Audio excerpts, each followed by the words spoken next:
Yo, yo, yo, yo, yo. Welcome to the Ferg Show on IntellectualRadio.com with my co-host with the most, the one and only Mr.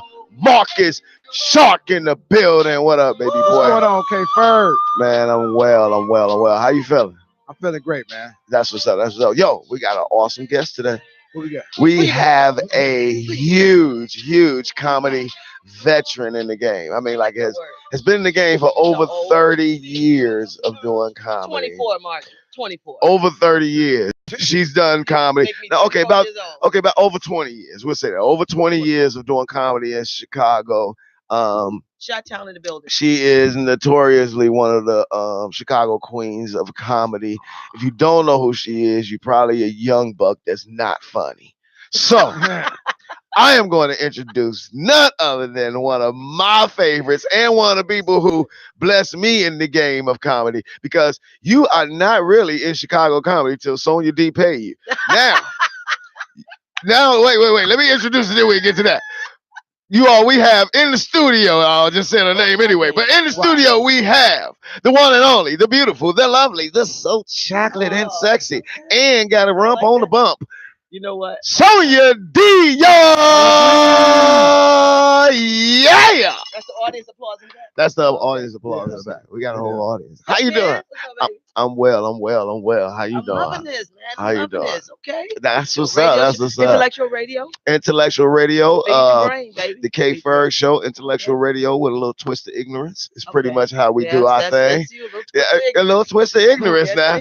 It's definitely intelligent ignorance is what we giving you. You know what I mean? It's gonna be some intelligent ignorance. And since I got you, it ain't gonna stop. It's double intelligence and quadruple the ignorance. Yeah. Quadruple the ignorance. And then we got Marcus Shark. So we definitely got the boredom down. So what I'm saying is, Marcus, what's going on, man? I just got back from Atlanta. I was just about to ask you, how was your Atlanta trip? A great time in Atlanta, man. I got to give it up to my boys, the Deuces, my boy Art, my boy George, my boy Jose. That's what's up. Nadia Day came out, Kim Hardy, Kenya Summerall, all my Tuskegee people. Hyde Park. I had a guy from high school came through my show. I had a good time in Atlanta. They made me look real good. That's what's up, man. I didn't live up to the hype, but they made me look good. No, you lived up to the hype. Get out of here. You Marcus Shark. You go in there, you get him. Go get him. I had a real good time in Atlanta. They showed me a lot of love down there. It was a great show. I appreciate Sheena London for having me, though. Yeah, Sheena's an awesome. You know Sheena London.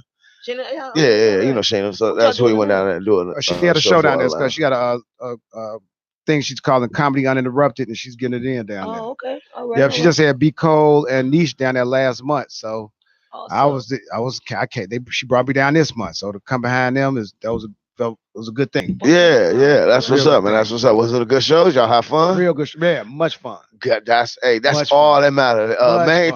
Main thing before every show, you want to say to yourself, yo, let's just go have fun. Lily was in the building. Let's go have fun. Who? Lily was in the building. Lily was in the building. Lily, that is Marcus Shark's heartthrob. That he actually needs some relationship advice on, Sonya. Marcus, you got and anybody, yes, Lily is his heartthrob.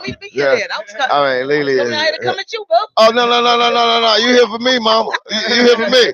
No! Get out of here. Go back to the third grade. That's all right. You ain't. No. I know, but we're gonna do it again. What I'm saying is, because I still remember, you know that. When you got out the car, my leg shook again. I said, there she go. But man, it's always a pleasure to work with Sonya D. But let me tell you, when you work with Sonya D and you are a new comic, okay. So before I even get to that, I'm gonna let you ask Sonya D some of your questions, because Marcus is a. I don't have any. I actually got. You got a couple you ask every comic that comes on the show. So and this is the perfect person to ask, because Sonya D is she's a promoter. She has a marketing company. She 36 City Comedy Tour. She does comedy tours. Like in the game of comedy, Sonya D is the female Damon Williams. Okay. All right, so this is a question I do have, especially comics has been in the game for a while. Okay. And I'm me and you've been around each other a few times, and you don't seem. I mean, I don't know. You may suffer from it. I don't know, but it's a thing. Me and my boy Bobby Wright, B Wright, we call BCS. What's that? Bitter comic syndrome. Do you suffer, or do you? I mean, I know you know some people that suffer bitter comic syndrome. If you do or don't, why don't you suffer from? Why don't you fully explain bitter comic syndrome? You don't even. Okay. You got it. You're right. I was just talking to somebody about this 2 days ago. Okay. You know, it's like comics look at other comics. Like say, okay, me and Kendall started together. Okay. You know, we started up in the game, open mic. They look at other comics that, you know, that went off and took off and started doing great things, and they feel like, oh well, that should be me. Oh, I should be up there. So instead of being, you know, on the same level, they're angry and bitter. Right. Mm-hmm. You know, my thing is do what they did to get there. Absolutely. You know, or accept your path, because maybe I'm not willing to sacrifice what they sacrificed to get there. Exactly. Absolutely. And my thing is, you know why you feel like you have to do comedy to make it? You see what I'm saying? Mm. Even though you're a comedian, don't mean you got to do comedy to make it. I'm a comic. I'm a promoter. I own a business. I own a marketing company. I do promotions. I own a printing company. We own websites. I do motivational speaking because I have a degree in psychology. Okay. You see what I'm saying? So I have no reason to be better. I have no reason to be better. God gave me all these angles to, you know, make something in my life. Hey, do what you do best. Some comics are bitter because, like in the game, like when you start, Kendall. Me, I started. I would say. Just give me some years. Oh, how long? 16. I'm 24. Okay. You see what I'm saying? I'm 24 years in the game. After a while, you got to step outside the box and say, okay, you know what? I've been in the game this long. Certain things ain't taking off like you want it. What else can I do? You can't tell jokes for the rest of your life. You know, movies may not be for you right now. TV may not be for you right now. Gotcha. You don't need to be bitter. But yes, there are some very bitter comics, and I work with them all of the time.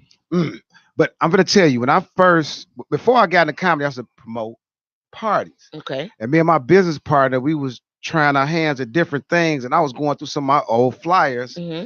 And I ran across. Oh my God! This. Oh my God! December 27, 2003 at Tutu Italianos. I don't know if y'all can see this. Oh my God, that's old. Exactly. Okay. Put that over there. Put that. We had hilarious. 2 comics in the building. You know what I'm saying? Well, Sean Morgan. Yeah. Okay. Right. One that's here and one that might be suffering. No, I don't know if it's no. He'll be out. He'll be out too. Good. That's my but see, you know, right. So now I always hear. So now I gotta. Nice. So Sonya, I have to combat it a little bit because I always hear. So Marcus and his crew and so forth. They're newer comics in the game. So I hear certain things that they say, and I be thinking to myself, you don't really have enough years to understand the levels of the movement of the game. So I always say, like when I hear them say bitter comic syndrome, then I ask, so then my question then to newer comic is, do you suffer from BCS? What's that? Bum comic syndrome. Because see, what happens is a lot of comics don't know they're bum. They don't even know that they're garbage. Like they have no clue as to how horrible they really are. Like how many times have we performed at shows and somebody's dying and you stand up there and we thinking, yo, save the show in your show so the rest of us don't have to go up there and clean up this crap you just went up here and did. Let's go back, Kendall. As a professional comic, one thing Steve Harvey told me, you got to be prepared at all times. You got to be prepared. You got to clean it up. That's why I tell people the host of the show, they say, oh, I'm just hosting the show. No, you are the show. No, you are the show. The host is the beginning, the middle, the end. Yeah. So yeah, you're going to see a comic up there dying, killing it. You already in your mind, you say, okay, you know what? I got to clean that up. You have to make the audience forget what just happened. You have to let them leave so they won't go out and say, oh, that second comic was horrible. You got to clean it up. I mean, you do have to go clean it up, but I'm not talking about from that angle. I'm talking about from the angle of the person who's throwing up on the floor, who's messing it up. It's like, and then sometimes they don't know they're bombing. I'm like, yo, dude, you're eating it, and stop. If you know you're eating it. So those are the comics you bail out. You do not book. I mean, absolutely, but I'm saying it's like I be trying to let the comics. They don't even know that they suffer from being a bum. You don't even know you're a bum. It's like, yo, dude, you're eating it, kid. Come out of there. I'm gonna tell you. Let's go back to the whole word comic. Absolutely. Okay. Let's go there. Okay. It's like when are you really now see on stage joke. Now see that right there is a whole nother subject because you know how many people run around and say that they're comedians And we like, nah, I mean, really. I listen. Even if you got a couple dollars, I still wouldn't consider you a comic or a comedian, because when I came in the game, you weren't really considered a comedian until about 5 years in the game. Okay. They wasn't even respecting you. You came in there with a year, 2 years. You liable not to even be here tomorrow.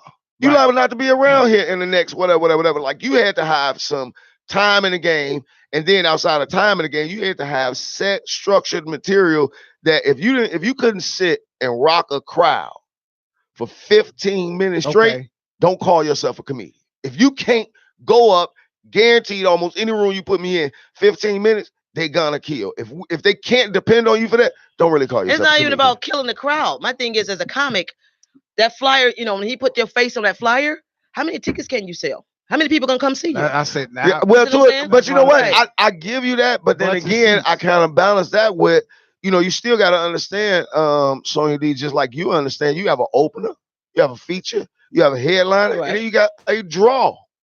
You know what I mean? A draw is a person who is going to, I put Sonya D on the flyer. She's going to draw X amount of people. I put so-and-so on the flyer. They're going to draw X amount of people. But at the same manner, when you put this draw on your flyer, they're going to draw more of your register. Then you're not going to pay them $125 to come do your show. You know what I mean? Right. Because now you're dealing with a draw. Right. But when you invest in $125 in your headliner, you're not going with a headliner that's going to probably draw 1,000 people. You're going with a headliner that's going to be funny, and you being a marketer or being a person that put it together, you need to, like, for example, when I was running my show. Okay. When That's Funny Entertainment. Only picture on my flyers is me. Right, exactly. That's me. And you're paying to come to the show. It's not a free, open, whatever. No, you're paying to come to the show. And I'm not even going to tell you who's on the show. Right. Like because exactly. All I'm going to let you know is that by me alone, come see me. Right. And I'm going to bring a couple of my people that I know funny. Right. And if you know I know funny, and you know whoever I bring with me, I'm going to make sure that they're funny as well. Packed house every time. Yeah. But they're coming. The name of the show, I'm the only one on the flyer. The name of the show is We Love to Laugh with Ferg. Right. So I'm not looking to pay somebody for their ability to pull an audience. Right. I drew my own audience, and then I bring people in to perform in front of my audience. It's like with my comedy club. The exact same thing you did. I was just about to say. I tell people, hey, there's a weekend spot. Y'all welcome to come. You pay them, whatever. But my draw was off my face. Sonya D. Right, it was off Sonya D. And then I think that's what separate, so much. Like even just saying you're a comedian, it's like, yeah, you could be a comedian and you could be out and you could hit, 1,000,001 open mics.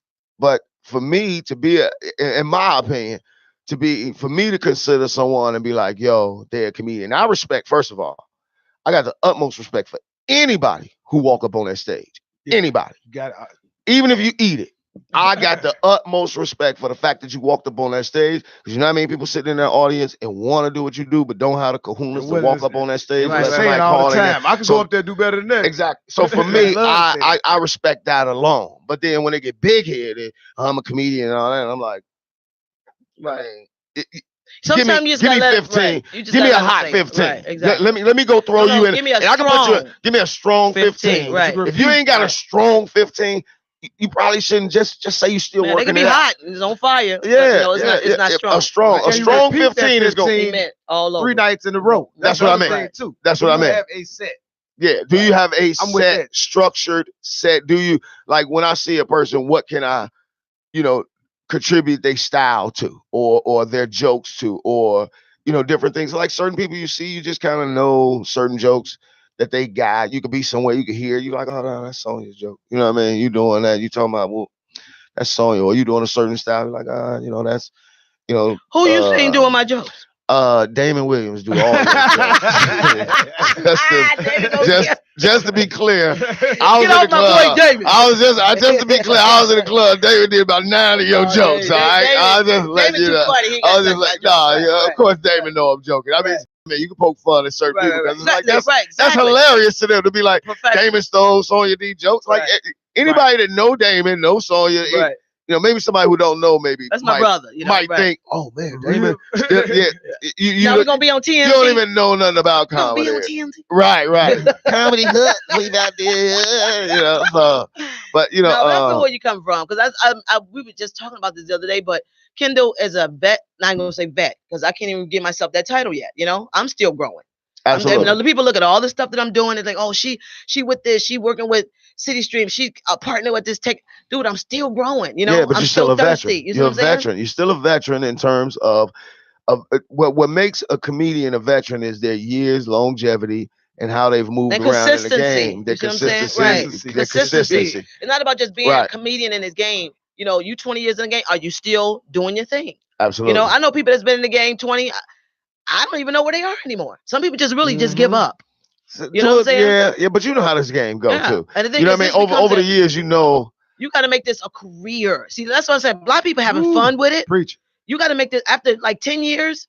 I figured after 10 years in the game, you got to make a decision. Am I going to use this as a hobby, keep my job, or I'm all in? I walked away from the post office driving an 18-wheeler truck. Right. I'm living on Lakeshore Drive at the time. God said, walk in faith. That was 24 years ago. Absolutely. So when you could be able to pay a mortgage and take care of your parents and send your nieces and nephews to school off this comedy, it's your job. It's your job. Yeah, that's you your job. You get up every morning, put in your 8 hours, and I have an office. Not everybody have an office, but I have to go to work. I do promotions. I do signing contract. I got to make sure this is done. Even as a comic, I still look at that. I still have a job, but it's my own business. Absolutely. And you have to start taking this it's called show business. Stop showing all the time and handle the business. Man. Absolutely. And I think that's at least for me, I know early on and everything, only thing that really mattered for me was being funny.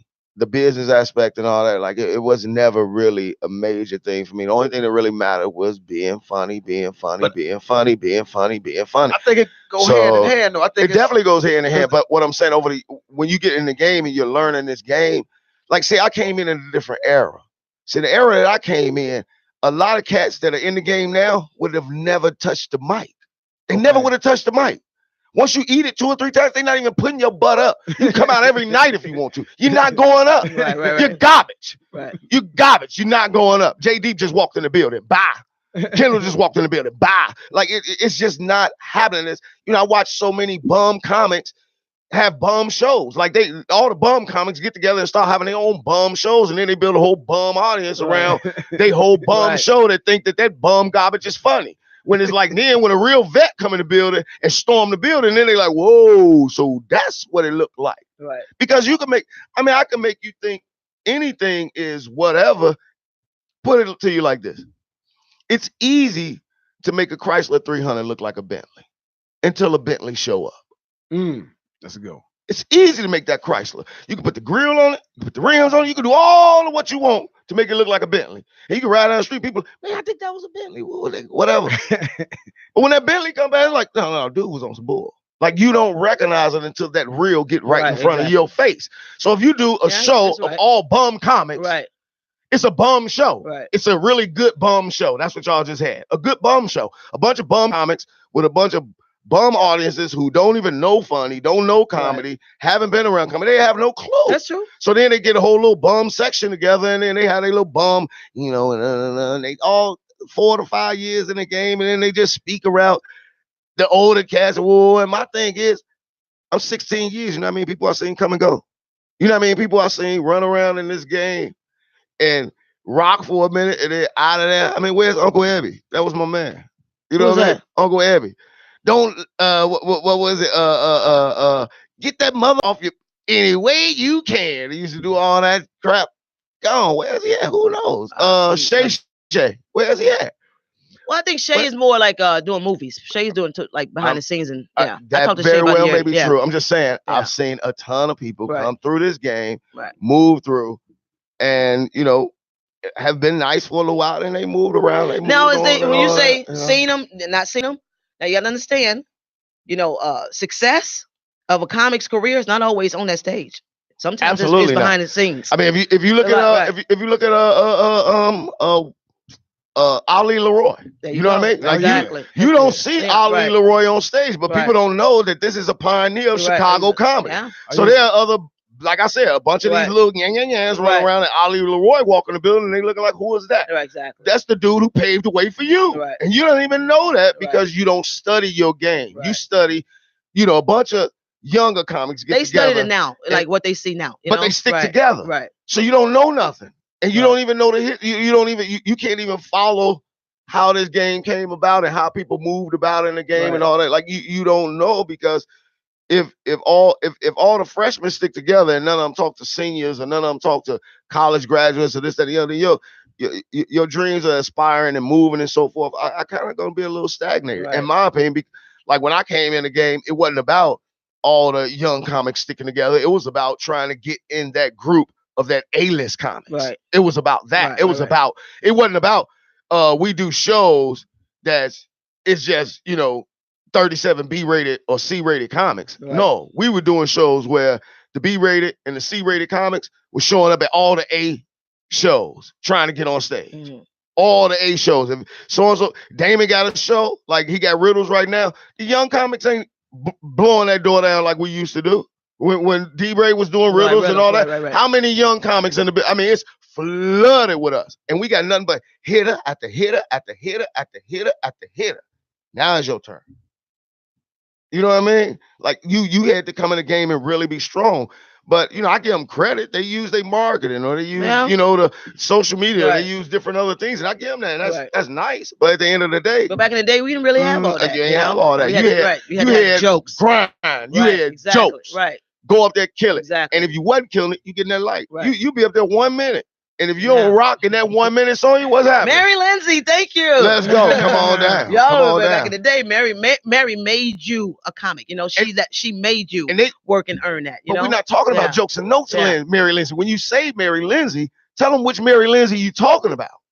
All jokes aside, Mary Lindsay. We're not talking about. We're not talking about jokes and notes, Mary Lindsay. We're talking about. Okay, thank you. Tell them about the real Mary Lindsay. Mary Lindsay. Exactly. The day, baby. Yeah. And I talk to her all the time. She's on my website. I give her so much. I give a lot of credit to her because she's, as a female comic, especially, she strengthened you, man. She strengthened you. Yes, you do. Yeah. Everybody may have what they want to say about her. But Mary, that business sense, I thank her for it all the time. And that drive, she had crazy drive, and Mary, she pushed an awful lot of comedians and propelled a lot of careers. Yeah. She did. Most people don't know that Mary Lindsay is very, very, very instrumental in Damon Williams' career. Oh yeah, you know what I mean? Like she was she was managing him at one point, so she was very instrumental in a lot of what was going on with Damon, and a lot of his movement and so forth. So I mean, even giving him the hosting job when she gave him the hosting job and all jokes aside. I mean, she propelled him and skyrocketed him, because George Wilborn was hosting. Yeah. Right.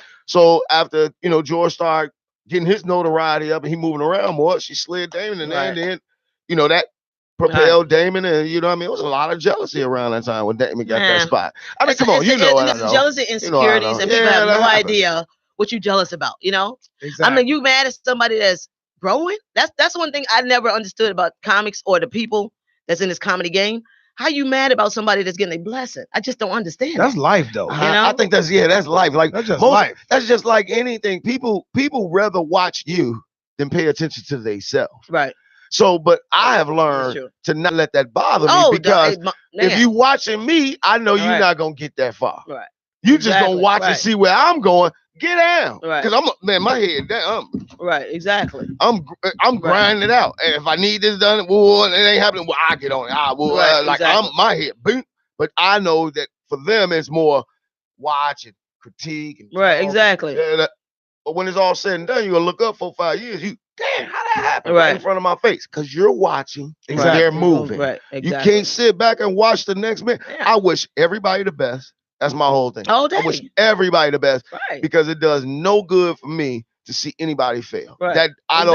Anybody failing does not do nothing for my life. People take pleasure in that. People will take pleasure in, man, your show got canceled, as opposed to, man, you had a whole show on TV. Exactly. Absolutely. You don't know how hard it is to get a sitcom, even a pilot, for that matter. Right. Or a holding deal. Right. You know what I mean? Or a holding deal. Just to be writing. All of the, or to be writing on anything. Or they don't understand that. People don't get that. They be like, oh, you got to sit back home. Did you ever leave home? You know what I'm saying? But that's just how cats look at. But see, that's my whole thing. Cats will spend their time looking at that.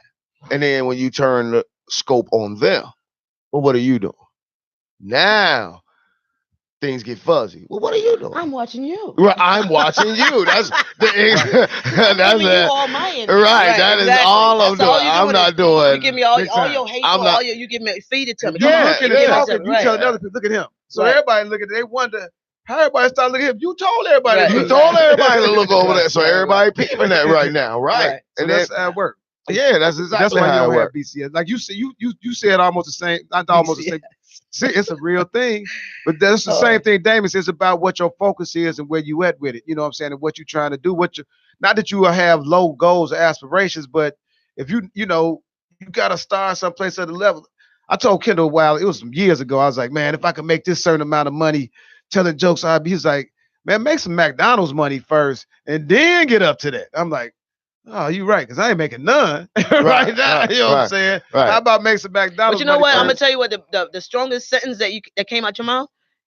If I can make you plan it, Oh yeah. You plan it. You're planning stages. Yeah. Oh yeah. You know what I'm saying? You got to start somewhere. Keep your vision live, keep it strong. But you said what some comics don't say. Okay, instead of you being mad that somebody getting 2,500 or so, 3,000, where you want to start at so you can get to that level?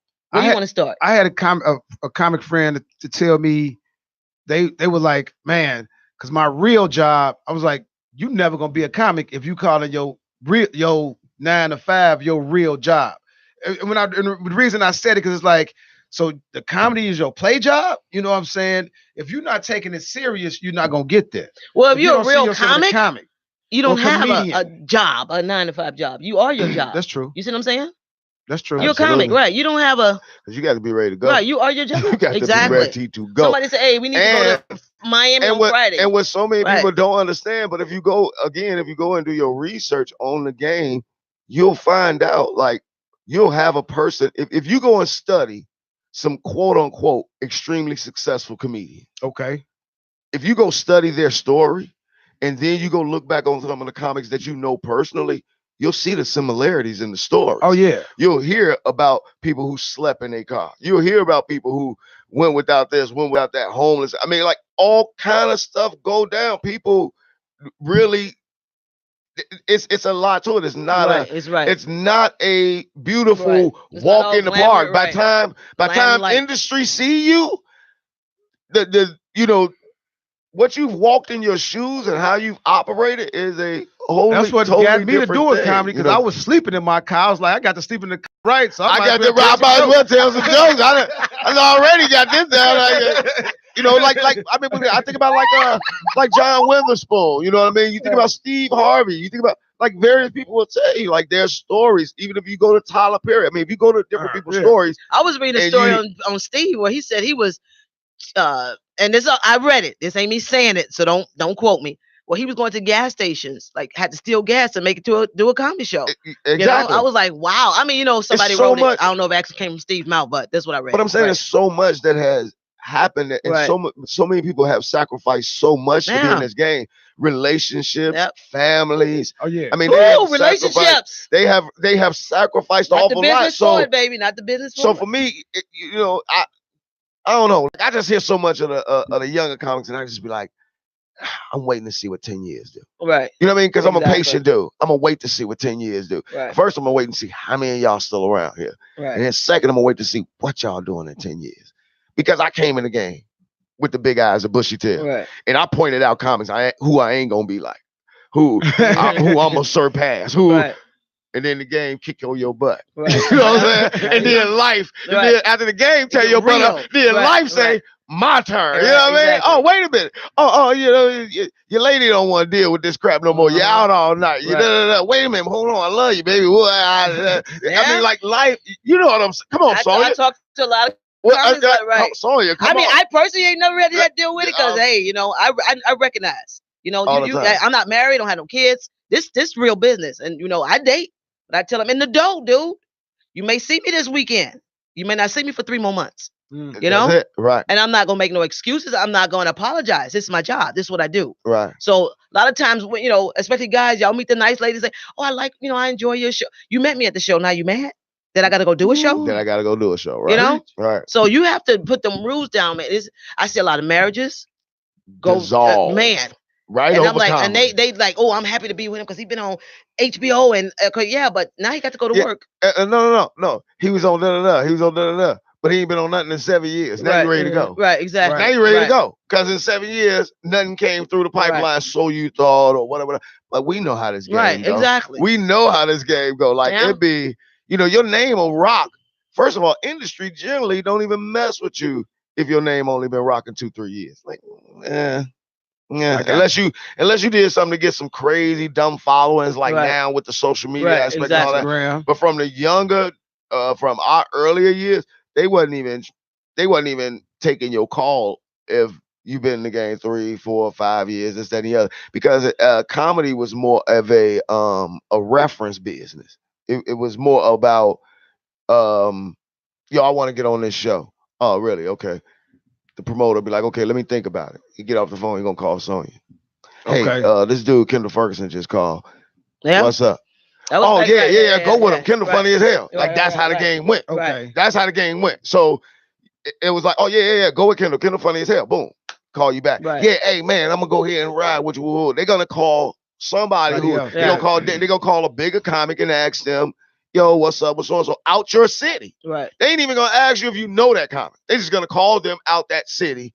If they don't know you, they whole thinking is if Sonya D don't know you, and no Sonya D is like the truth in Chicago, you're nobody. You know what I mean? Right. I'm not dealing with you. Or you can come down and you can do a guest spot. They notorious. They notorious for come down and do a guest spot. Let me look at 5 minutes. Do 5 minutes. Let me see. Your face all over the flyer. Yeah. And then to make sure they don't have to pay you, they're going to critique the hell out your 5 minutes. I mean, you can go rock the crowd. Don't get me wrong. You can go knock the roof off in 5 minutes. He'll come out there and be like, this word you said. Word! This word I said. I didn't quite understand one of the words you said. Sonya, am I lying? Sonya, am I lying? Am I lying? No. I've seen it. Never experienced it, but I've seen it. I've experienced it. I was in Dallas when I seen it. I was like, this dude just killed.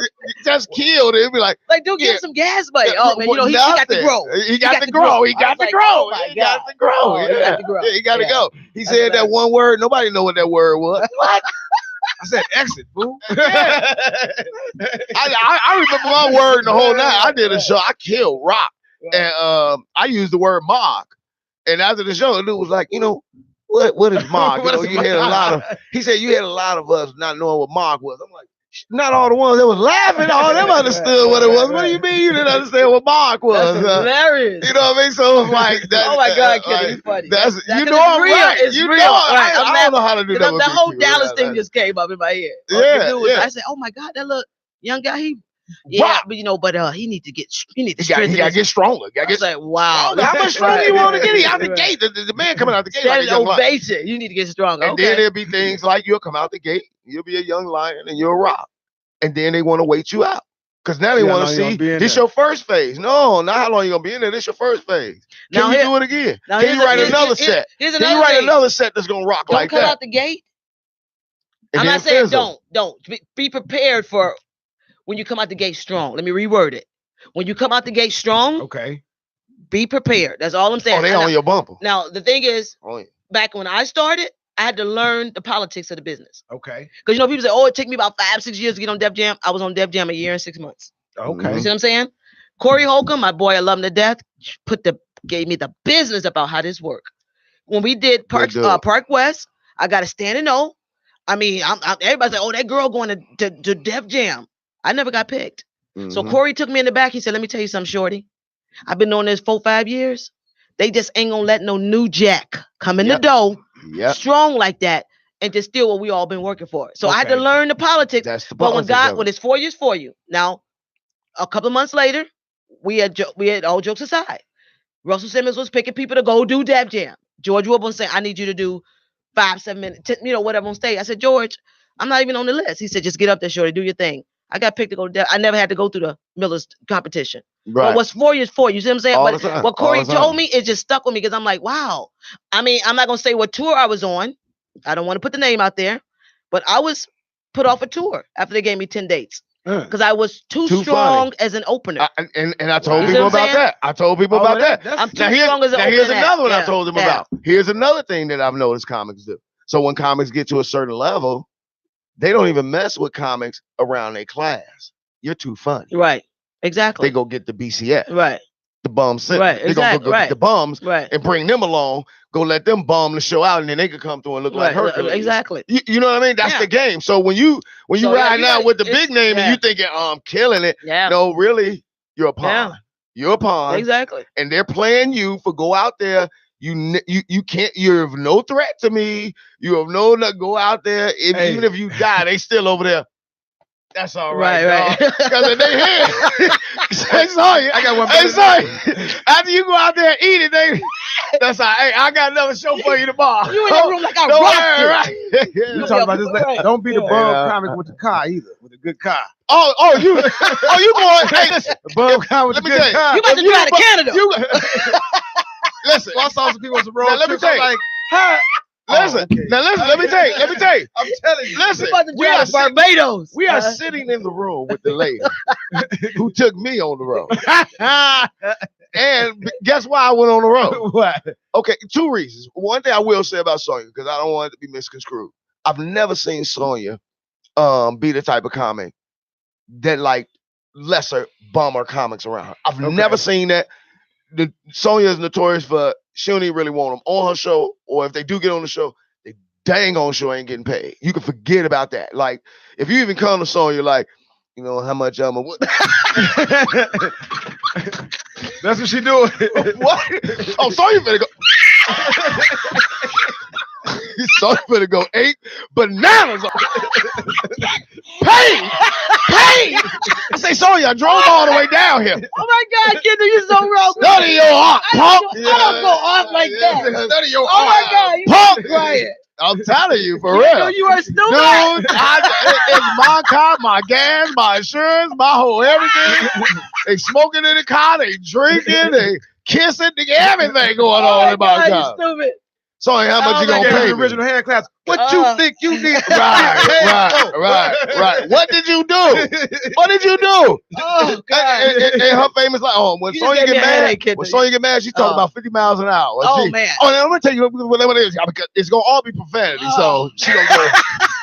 And she gonna cut you clean out. When she get done with you're not gonna want the money. You're just gonna want to go get somewhere away from what she's talking about. But what we're talking about is the reason why I'm like, pay for what? You know, what do you mean pay? Your pay is exposure.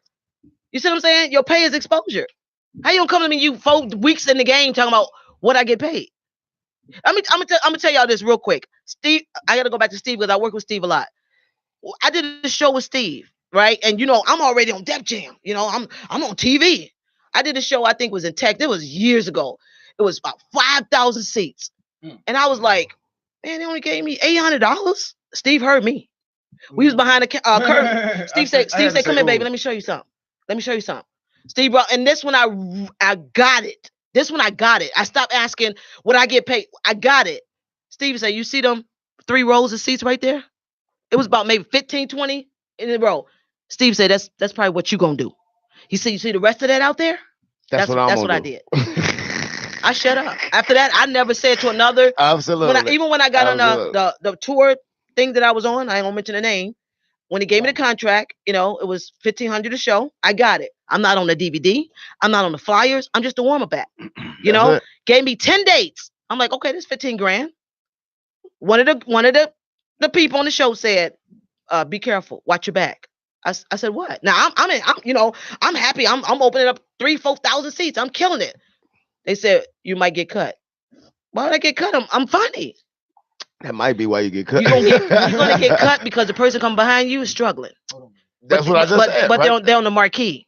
Absolutely. See, you got to get smart in this game. I gave the promoter a rider, and I said, should I get cut? I would like half of my money. After I got cut, I came home. I wasn't bitter. I said, you know what, Lord, thank you for opening my eyes to see this game for what it really is. I took whatever money I saved up that year. I found my own comedy club. You're not gonna kick me off another stage. Absolutely. So instead of you getting bitter and mad, you just get better. That's it. And that's my whole thing about it. Right. It's like sometimes you look at it, you got to realize people, They just get better. Like you, and that's what happens. And you kind of don't see that if you're doing a watching thing. Exactly. You don't see that. It's like, yo, you know, they reinvented. Oh, they came with, wait a minute.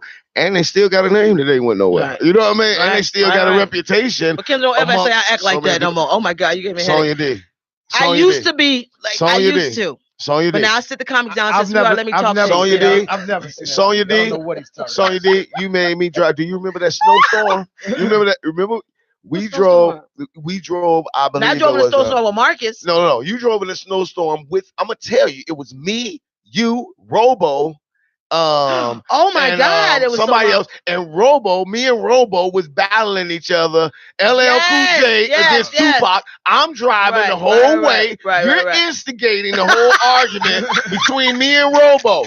Every time Robo shoot a line, ooh, you better come up with a Tupac line better than that. You know, I thought you was a real Tupac head. Like it was going down. You remember that? Oh, that was so long ago. So listen, this is a snow. Only a snowstorm. No, a snow blizzard. The snow was coming. Where we going? Somewhere way out Indiana somewhere. But the snow blizzard would come over the car. It would blanket the car. You couldn't see nothing, not even inside the car. It would blanket it so bad, and then it'd clear up, and then we ride through. But anyway, I went through all of that. Do the show. After the show, sorry, what I'm getting? Pay! Pay! I just drove all y'all down here. I got gas. He got some gas. Man, that's exactly what I got. I got about $30. I got about $30 to drive 4 hours. Ain't no part of Indiana 4 hours. So no. 2 there. No. 2 there, 2 back. I got. Because then nobody at least say, you know what, you ain't making no money. We'll drive. None of that. So he was looking like, you know what Sonya said? Hey man, if you don't like that, I catch train home. I'm not getting no drag. No, Sonya is notorious. Sonya, you are notorious for let somebody pull it with you. Sonya ain't gonna be stranded. So don't think you done did something slick. Like you done, like, oh, okay, I'm gonna get her back. You're gonna be stranded. She laughing at you. As long as they got buses, train, whatever, I'm out of here. I'm gonna get up out of here. You ain't stopping $150. You ain't stopping nothing. But we gotta call welcome to the K Ferg show. Who was that? Lily. We got Lily in the building. What's going on, Lily? Hey, you guys, what's going on? Nothing too much. How you doing today? I'm all right. I got to meet Marcus the other day. Yeah, you got a little twang in your voice when you said that. It wasn't that much, but it was. You know what, Lily? Boy, I tell you, that's how you gonna do? Okay. You want to say that all back in the green room? And Lily, I did see a picture of you sitting on his lap, and you know both of y'all looked a little excited. I was sitting in his lap, no, because okay, so he ain't good at taking pictures. Okay. Oh, she said you good. I had to make everybody say that.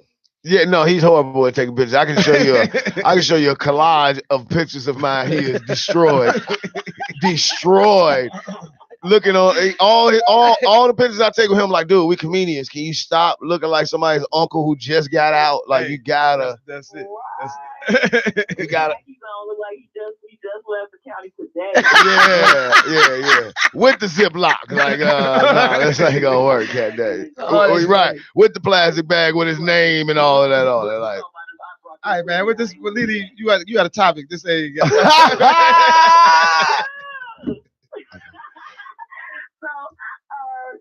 Every week I, have a lot of topics on my page and we talk about things. The thing that kind of stood out to me in these last week is kind of people talking about not getting married anymore. So everybody is saying like, it's not worth it to get married. The wedding is just, for show. Let's go buy a house and let's don't get married no more. So I think I'm talking to two unmarried fellas here. Are you against marriage, or is it that, you just think there's a better way I can either evolve as a society? You want to answer that first, Marcus? I'm definitely not against marriage, even though I've never been married. I'm not against it at all. It just depends on who you are and where you at in life. You know what I'm saying? A lot of people want to run to it, but they don't know what to do when they get there. That's just me on the outside looking in. Just I think it's something you got to take your time. You got to really. It's bigger than just having a husband and wife, and a lot of people that's all they want. Let me tell you something about. Let me just throw something in there. Ain't you in your 40s? Like you haven't figured it out yet? Oh, we getting it in. Look. So you stopped and look right at her. What you got to say? I'm in my 40s. Come on, Mark. It ain't about me figuring it out. It's just, you know what I'm saying? If it's not for me right now, it's not for me. Why would I take on a responsibility of that magnitude and waste my time and somebody else's time just to say I was married? Lily? All right. And you know what? I'm gonna tell you. You met the right person. Let me tell you. I just want to say one thing about that whole, because she hit it on point. You know, it's not about thinking about it. When you say marriage, you have to say and believe and mean till death do us part. You know what I'm saying? You gotta mean that. You just can't say, oh, until your body ain't banging no more, or till we have an affair, to death. You know, and I don't think people look at those words when they say them at that way. You know, the sickness and health. Honestly, people will run out on a sick person. Yeah, you got to believe that stuff. People can't handle all of that. People will sick. People will run out on you when the money leaves. They gone. You know what I mean? In my opinion, that's kind of like. What about me in terms of marriage? What do I think? Yeah. Well, I'm recently divorced, so I definitely believe in marriage. I was married for 12 years, so I definitely believe in marriage, and I believe that marriage is a great union. The problem that I think comes about is that most people, kind of like how you said in the beginning, most people really have no idea why they want to be married or what marriage really means. So if we go back and we look at other people, like we look at our grandparents when they got married, you know, nobody had anything. It was about getting together and building and making something. Right. So it wasn't about, you know, nowadays everything is about what he got, what she got. Right. And if that's your first thought, then your marriage is already doomed. Right. Because it should be about what I'm gonna make sure we get, what I'm gonna make sure she get, what I'm gonna make sure he get. And if it's not that, it's a waste of time. It's a waste of absolute time. Yeah, and a lot of times people don't know that, you know, when you're a wife and a husband, when the wife is down, the husband bring you up. When the husband is down, ladies, you got to bring your man up, you know? It ain't all about, you know, I wear the pants in the house. It's a team thing, you know? It's all about team. It's a team thing. And it's about, I was thinking about this the other day. I was trying to flip it into a joke. I was working on it as a joke and it didn't come out right. But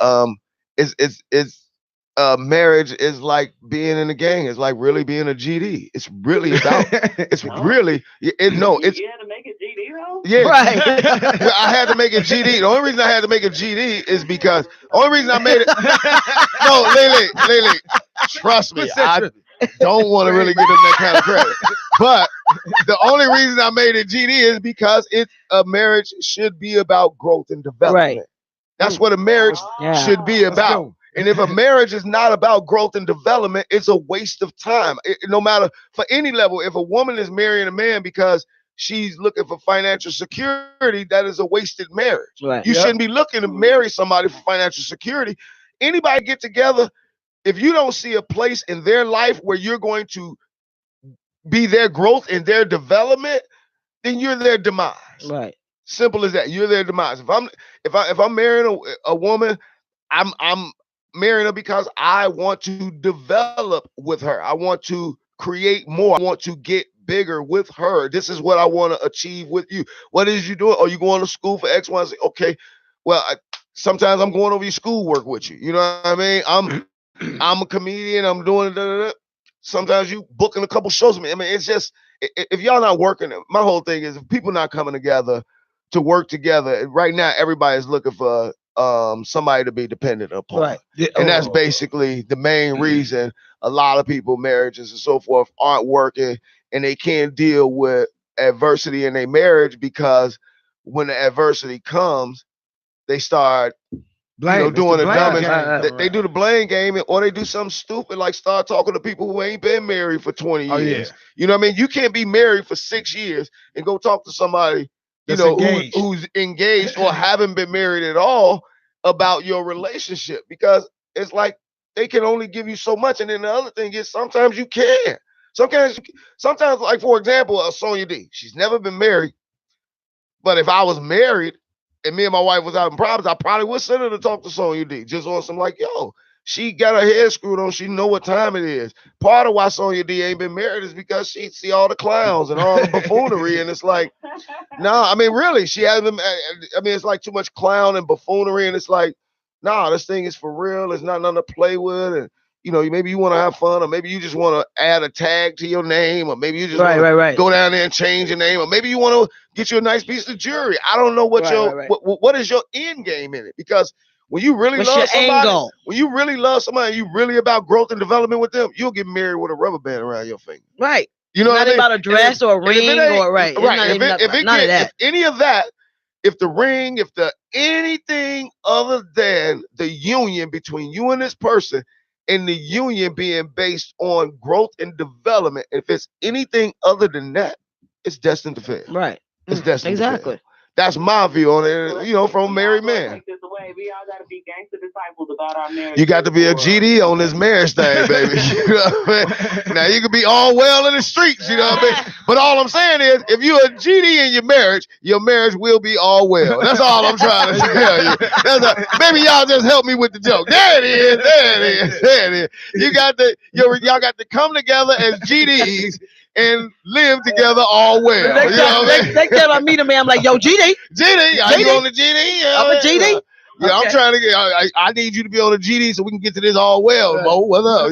So that's. I mean, honestly, marriage too is just common sense. It really is. I know I have not been married, but yes, I motivational speak on to marry women. I mean, I did that thing in New York. There was a lot of women out there, and they're saying to me, "Well, you got so much knowledge because you don't need common sense. I don't need to go through 8 divorces to have common sense." Absolutely. I mean, what don't you get? Yeah. After the first one, but it's mainly common sense. And my thing is, I want to mean that, and I want the other half to mean till death. Like my grandparents, 54 years till death did them part. My granddad, married my grandmama. They were together 50-something years.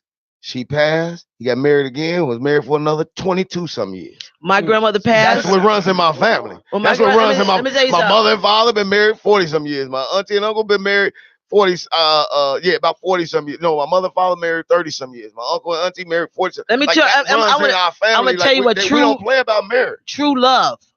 True love is my. So you got all these amazing examples. What happened with you? You ever heard the story? Well, honestly, since I'm kind of putting mine out there, since it seems to be a topic across America, but I'll say this. It got really infused with family. So families got involved, and that played a major part and a major demise in my relationship. But I will say this, even when it comes to that again goes back to the GD part of it, is that when you get married, that's your next of kin. Nobody else should be talking about nothing. You shouldn't be trying to hear what your mama got. Like, for example, in my family, my mother would never put me in a position to choose her over my wife.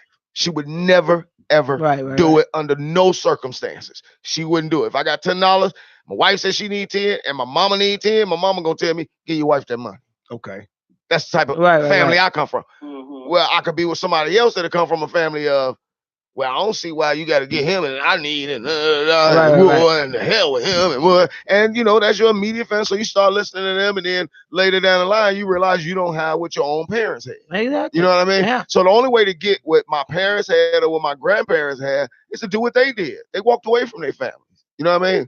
And I don't mean walked away like that, but my mother went through an awful lot of stuff with her family over my father. People are, don't marry him. He just trying to get in the country. He just want to marry you, become a citizen, and then he gonna leave you. And my mama, if that's what he do, that's what he do. Here comes the bride. You know what I mean? I love my man. I'm with him. I didn't play no games about him. I mean, it's a long story, a lot of different stuff that with my parents that I watched them come from. We catching the bus together. Just. Man, little to nothing to teamwork. Yeah, little to nothing to my father got the biggest house on the block, owned 2 buildings, 8 garages. I mean, I watched this thing grow, and it grew because he had a woman that was boxing with them suckers till her knuckles turned. You know what I mean? And it wasn't no. You can't say nothing bad about my father in front of my mama. You can't do it. You can't say nothing bad about my mama in front of my father. It's just not gonna happen. And they can be mad at each other. You're not gonna disrespect the other one. My mama will tell you in a heartbeat, man, you'll get out of here before he will. You know what I mean? Like, I'm not playing about. So a lot of women, when you hear things like, well, my kids over my man, then that relationship's doomed already. It's doomed already because now you're not even showing the kids what they should expect, what they should get. You're not even teaching your daughter that you should have a man that pick you over everybody. Yeah, I'm picking my husband over you. And when you get picked, you make sure you pick a man that pick you over everybody. You're all the stuff my mama talks, man, but she would kick us to the curb in a minute for her man. For real. Absolutely. Same, go both ways. And you're supposed to teach them. You teach them. Man. They've been 49 years this year. Oh, congratulations. But you know what I'm saying? So that's like, we don't see that so many ways. Like, even you ask little questions, they're like, you know, I think it's the stupidest question in the world. Who eat first, the man or the kids? I think that's a stupid question. You know what I mean? That's a stupid question to me. Anybody who say anything other than my mate eat first, you in a failed relationship. Don't tell me about no kids eating first. Don't tell me about that. Because don't tell me about that. We didn't say a situation. If you say a situation of it's only one plate of food, who do you feed, the kids or your husband? Right. That's a no-brainer. And a real man, what man gonna tell you feed them kids? Right, exactly. Ain't a man alive gonna tell you, no, you give me the plate. But out of respect for who he is, you show them kids he getting his plate first. Exactly. Out of respect for who she is, you show them she getting XYZ first. And then she's gonna trickle down. And then he's gonna trickle down. You're gonna be affected by what comes out of both of us. So you can't put kids ahead of a relationship because kids don't come before the relationship. Nowadays they do because everybody go bang out, have all their kids, and then meet somebody else. But that's not the way it's intended. It's intended that this is the person, me and you, we love each other, we get together, we commit to one another, then we commit to having somebody else. And now you know proper protocol. Now it makes sense. Preach, Ken. That's called proper protocol. If you're not operating within proper protocol, how do you expect to get anything done properly? It just doesn't even make sense. Go ahead. I'm a single mother. You know what I'm saying? I had all my children first with different people, and now I'm with somebody. And he still comes in front. Like, I asked my kids one day, we were just messing around. I was like, who do you think come first, y'all or him? They was like, him? And I was like, what? Yeah, him, way in front of us. And I'm like, I'm glad y'all understand that. Yeah. So, I mean, it makes it very clear that, you know, like, me and him are a team, and we take care of y'all or whatever, but we have to take care of us. And I love to model that for my children so that you can understand this is how a relationship is supposed to look. Yeah, you saw, you know, whatever else you see, but this is how a relationship is supposed to look. That the parents have, you know, we're a team, and we're not going to go against each other, and we're going to put each other before y'all. Because in the end, y'all going to leave anyway. I don't think people understand. Thank you. Thank you. You're going to be left with that person that you've been neglecting for the last 20 years. You hope they leave. You hope they leave, right? You hope they leave. Well, mine ain't left either. But that ain't the point. That ain't the point. They're going to leave eventually. Yeah. So, yeah, I mean, you know, they're gonna leave eventually. Like I tell people that all the time. It's like even, you know, so much of that was even part of it, but it's like, I'm sorry, I messed up, but it's like, cause she just told you D crazy. It's so much in that part, but I tell people all the time, it's like, in a relationship, you just gotta understand that what you teach the kids is everything, and the kids are not your gift. That's the biggest mistake you make, is thinking that your kids are your gift. Your kids are not your gift. Your kids are your responsibility to prepare that gift for someone else. That's somebody else's gift. That's not your gift. Okay. Your gift is your mate next to you. That's your gift. Somebody else prepared your gift, and then you got your gift, and this is your gift next to you. That's why your gift don't leave. These kids, they supposed to raise up and get on and go find your gift and go find your mate and go live your life and go build and go get GD and then become all well. You know what I mean? Right. Like, that's, you know what I mean? Yeah. Go get your GD and then become all well. You know what I mean? Like, that's my GD. That's just what it is. That's what you yeah. Or get that too. You know what I mean? But it's a team effort, and you want to work together. And then I'll say this last thing, because we got to clear the show out real quick. I got to end the show. But I'll say this last thing. I think relationships are also much better served when relationships are gotten together early. The earlier, the better. The earlier. Age-wise? Age-wise. The earlier, the better. Really? Much. I don't know about that. Yes, the earlier, the better. Yeah. I don't know about that. Yes, absolutely. Let me tell you why. Less baggage. Absolutely less baggage. Less to think about, less to worry about, less to know about. it's better. Ignorance is bliss in this moment. You can have a. You get Aisha Curry, who been married, got all these kids, and now she want other folks' attention. Now she want what? Now she want other folks' attention because she didn't get to have her whole phase of nothing. And that may be very well true, but I guarantee you, she don't have, put it to you this way. When you're 40 and you meet a woman at 40, trust me, she got some dips that might be take a little time to shake loose. You know what I mean? She got a few people. But what if she don't have no dips and she a little Christian? Everybody got them. Everybody got them. What if she don't have no dips? If she a Christian, she got a saved dip. What I'm saying is, I'm telling you that if you meet her at 40, somebody has stuck around for several years. They might not get together every weekend. This may be 5 years ago out there, he ring the phone. Hey, I ain't doing nothing. Come on, dude. Come on, Todd. You know what I mean? So Todd always make his way through. And I'm saying it for the same as for a guy. A guy, a 40-year-old guy, he got a girl that from 15 years that he been messing around with. Over 15 years. They done both been in and out of relationships and they kept dipping, diving. Like, come on, y'all. Let's talk about the real world. Like, let's not make up. We don't know the real world exists. But that goes back to everybody letting each other know, what's the deal in the door. But that don't always happen. That's all I'm saying. Me. Listen what I'm saying. That may happen with you, but what I'm saying is, let me tell you about somebody. A lot of them conversations you don't have to have when you meet them at 22, 23. And they get together and they fall crazy in love and blissfully in love. That's like puppy love that grows. Like, that's a beautiful love. At 40, you watching them. You don't even get a chance to just fall right in love. You too busy. You know how much happened in the 30s. You too busy over there at 40. You too busy doing this. You know what I mean? At 22, you don't even recognize you just running, jumping in flowers, and just really get a chance to enjoy your blissfulness. You know what can happen? How much happened in the year? You like 5 years.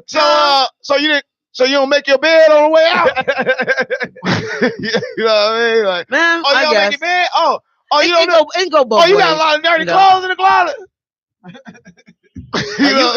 You meet some crazy people. No, I'm talking about my house. Yeah, but what exactly, I'm saying is, that's right. That's a whole other side of town.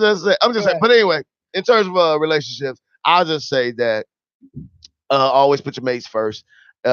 Anything less than that, I think that you asking for a demised relationship at some point in time. In my situation, other people was put first, so the demise is not. I mean, it's gonna happen. You know what I mean? It's definitely gonna happen, especially with an egotistical person like me. It's gonna happen. You know what I mean? When it comes to me and my lady, like, yo, I'm the HNIC. Like, I gotta have that attention. I need my lady's attention. I need to feel that attention, feel that love. I need to feel that. If I don't feel that, then I get distant. I'm an Aquarius, so it don't take long. For me. Yeah, I'm an Aquarius, so it don't take long for me to start getting distant. Angry, you know what I mean? What? Little angry man. What's your sign? Baby Capricorn, come on now. Oh, and we right. Team sensitive. For me, team sensitive. Oh, baby, no. Your sensitivity is played out different. All right, you still sensitive. As soon as you say something to Sonya D she don't like, she go off. Sensitive is all out. Get up. That's true. Now some Capricorn sensitive, they'll cry. Sonya D will get sensitive and just go off for 45 minutes. Even after you close your door, she'll stand outside of it and still go off for another 45 minutes. That is so not true. That's a fact. You did it to me in But look, y'all, I gotta wrap my show up. I'd like to thank Sonya D for being on the show today, y'all. And I would like to say to everybody that's watching this show, please call in, text in, say something, and tell Lily that she needs to be consistent with calling in and checking in with the K Ferg show, because we do not like it. Hey, Lily, I'm sorry, baby. This is not to you. It's about you. What I'm saying is, I want you all to make sure that you all let Lily know that we need consistency so that we can turn this show into a great show. All right. We appreciate everyone's support. Thank y'all for listening to the K Ferg show on IntellectualRadio.com and our heart radio station. Peace.